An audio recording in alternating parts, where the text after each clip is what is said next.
Pac-Man and the Ghostly Adventures is a video game tie-in to a TV show that premiered on Disney XD. Based on that description alone, it kinda seems like this game is gonna be bad. But I have high hopes for this game.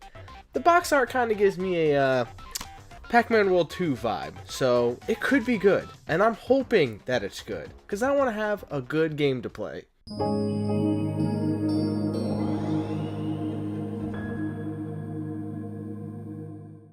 The game throws you into a cutscene right away, and Pac-Man starts to talk immediately. It sounded important. Why would Sir C call us and then not be here when we showed up? And his voice is probably the worst thing I've ever heard. These guys need to stop giving Pac-Man a voice because he doesn't need one. Some old guy says that he found a new globe, which is apparently a thing that lets these Pac people teleport. He tells them that they gotta collect globe energy power orbs to power them.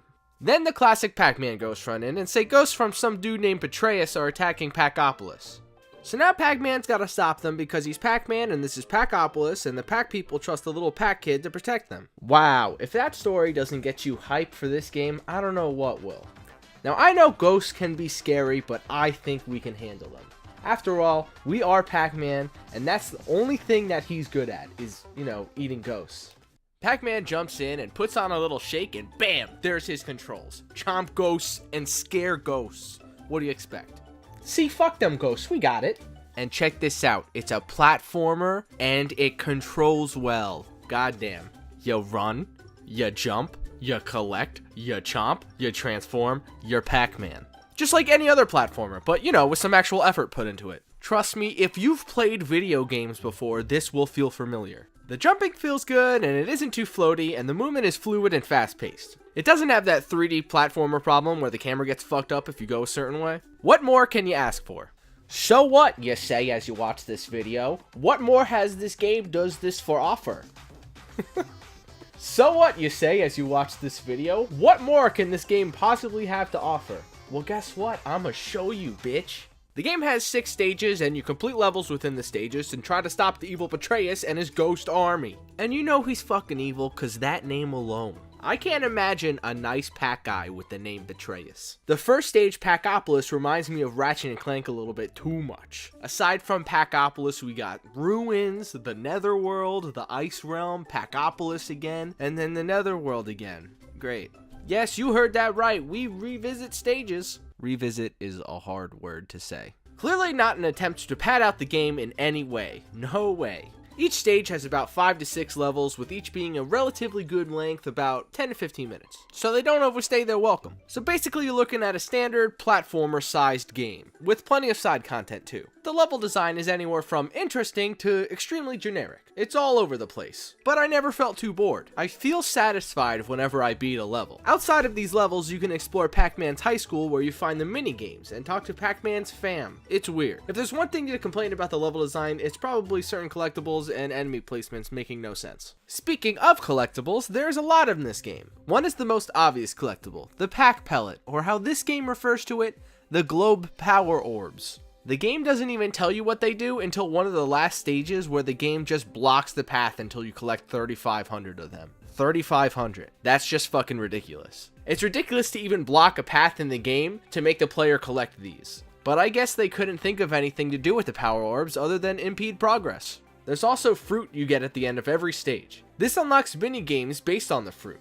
These mini games are shit and not worth your time. One is a side-scrolling shooter, which controls very poorly, and you shoot lemons on an arc so you can barely hit enemies. The cherry one is exactly like that one, but with cherries. Another is the pineapple tank, where you shoot pineapples on a Pac-Man stage. Tank controls suck. Oh, and did you like the bonus game from Sonic 2 where you race down a half pipe? Pac-Man has a mini-game version of that, but it sucks. The only way you can play these games is more than halfway through the game when you've unlocked all the necessary fruit too. But that's not all. You also need to collect these coins in order to play these mini games. So you have to unlock them and collect even more things just to play them. What the fuck? Why make it 2 collectibles? They're so lucky none of these mini games are good, otherwise I'd be more mad. The enemies are ghosts. Obviously, it's Pac-Man. You get blue and red and pink. And yeah, okay, you get it.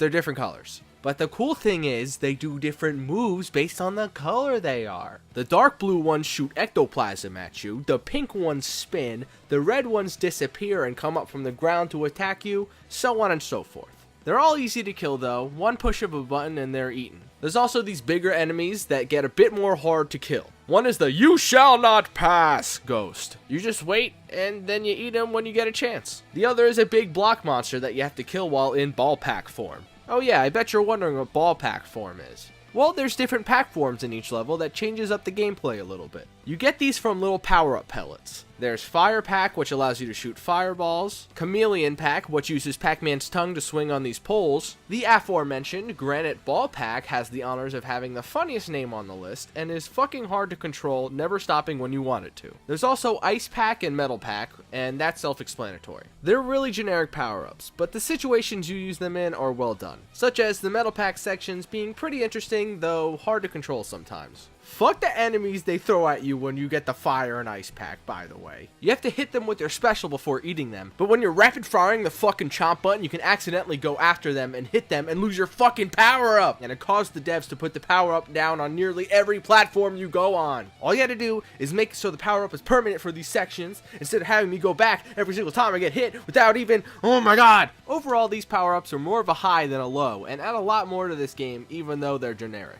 One giant low of this game are the bosses. My god, do these bosses suck. This game does a weird thing where they have all the bosses be the second to last level of each stage, except for the final boss. The first few bosses are extremely annoying to beat, one being a giant stone thing that you have to be in ball form. The worst controlling power-up. I fell off the side of the stage way too often, and it made me question why I had to be in this dumbass form. And I didn't even realize I'd get more mad at the next boss. This stupid fucking chef and his fucking grill. Oh my god. You gotta eat the stupid food he throws on the stage, and it makes you slower, but the flames that appear when you're on his stupid ass grill go faster the more you eat. Like, it's so fucked. I died so many times here, and I got my only game over on this whole playthrough. But after this boss, it got way too easy. A snore fest, if you will. Such as, avoid the boss's laser and throw fireballs. Or, avoid the three-headed poodle and bite his tail.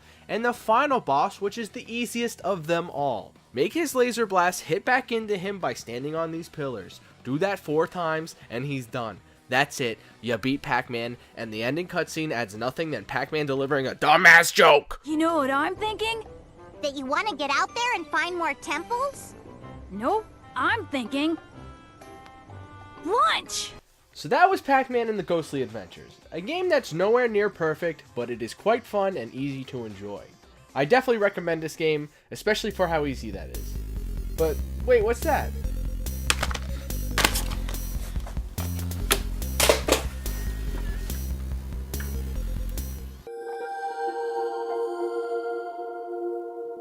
Wow, 2 Pac-Man Ghost Adventures in one video? How can my life get any better? And this game doesn't lie either. When it says 2, it means 2. Double the enemies, double the levels, double the frustration, for half the fun. Betrayus is back and being a fuck after we slapped his ass in the last game. Now it's up to Pac-Man, yet again, to show him he's a little bitch. This game was definitely not as good as the first one. It makes the camera locked instead of having it free moving, which leads to awful camera angles. The new enemies it adds are fucking frustrating, like the stupid ass helmet ghost that you have to hit with your special before killing. These are infinitely more frustrating than the enemies from the first game. They also made the levels twice as long as the first game and jam-packed the stages with double the levels. It makes every stage feel overwhelmed and the levels drag on forever. They got rid of those horrible mini games and added them into the levels instead. These shake up the gameplay a little bit, but they're just so boring, and this time they're mandatory. And this game didn't even add more power-ups. It's still Ball Sack Pack and Fire Pack and Rubber Pack, whatever. They add new abilities, but they don't really add much. Like, you can glide with the Fire Pack, but it's more of a pain than anything else. These got tired real quick, and for some reason, the Fire and Ice Pack got these weird-ass tongue things. They're fucking gross, look at this. And the bosses were so much more frustrating in this one, taking me multiple tries on each one. Like this first robot fuck. Now, I shouldn't be too hard on this game, but it did have a lot to live up to.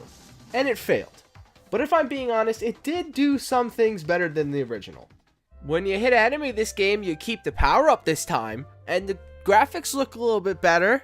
The level design is still good, and the game plays like a platformer still. There's 3 fruit in the stage instead of 1. Okay, let's be real. This game is not too good, and it takes away content from you by making nothing you collect in this game worth anything. It's all useless. I'll be honest, I didn't beat Pac-Man in the Ghostly Adventures 2. The ending half just dragged on a lot, and I got really bored and frustrated, and I didn't want to deal with it.